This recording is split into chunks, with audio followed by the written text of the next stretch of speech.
2 centuries ago, Reuben Rice left the Holston River Valley in Tennessee with his young family to make their way to the 11-Point River Valley.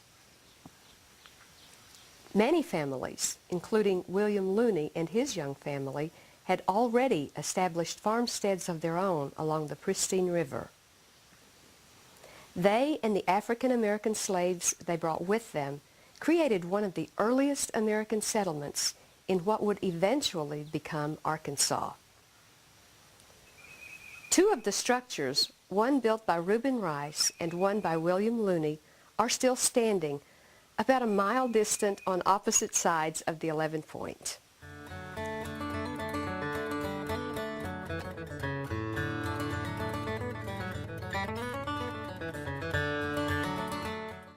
I'm Dr. Jan Ziegler, Vice President for Development at Black River Technical College in Pocahontas, Randolph County, Arkansas.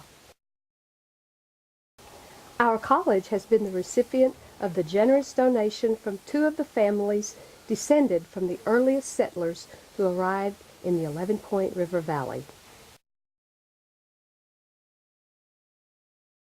Generous funding from the Arkansas Natural and Cultural Resources Council has allowed us to complete these restorations and to share with you what these studies have been telling us about us. Throughout the restoration, we have learned much. These findings reveal much about ourselves, about our history, and indeed the broader history of the state and the nation. It is the story of the planting of the seedbed of Arkansas's agricultural heritage.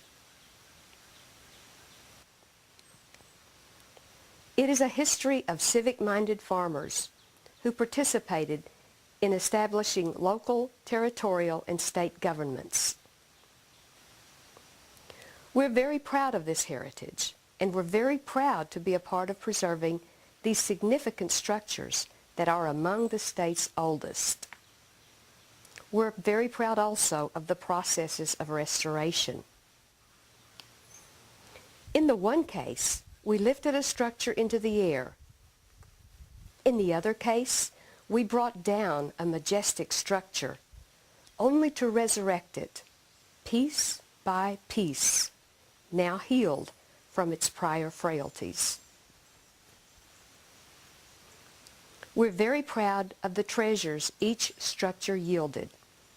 Artifacts discovered and acquired that range from a large loom to a tiny hand-forged shot mold, from a corner cupboard, rope bed, and spinning wheel to beautiful pottery shards, and so much more.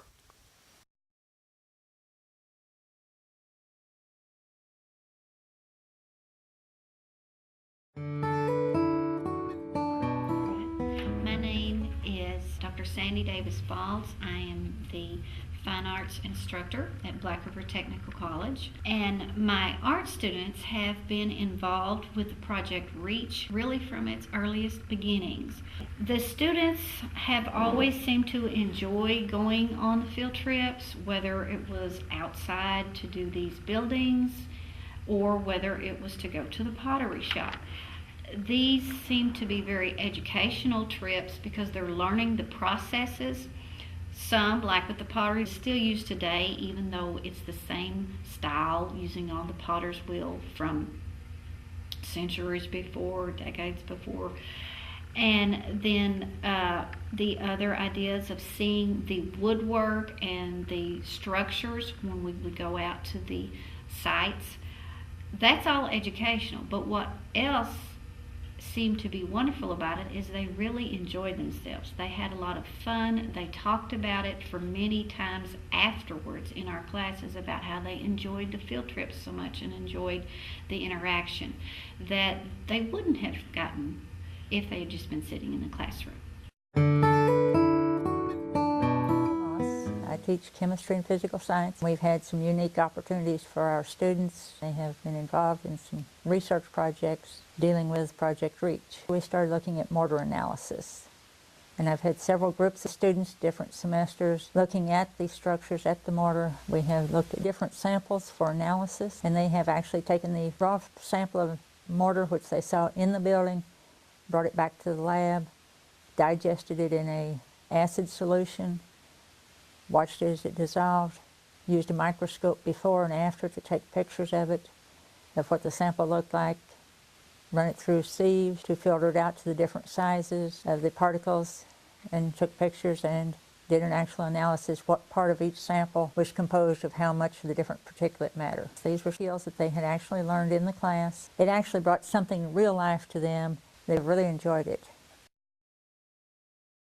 Many have contributed to Project REACH.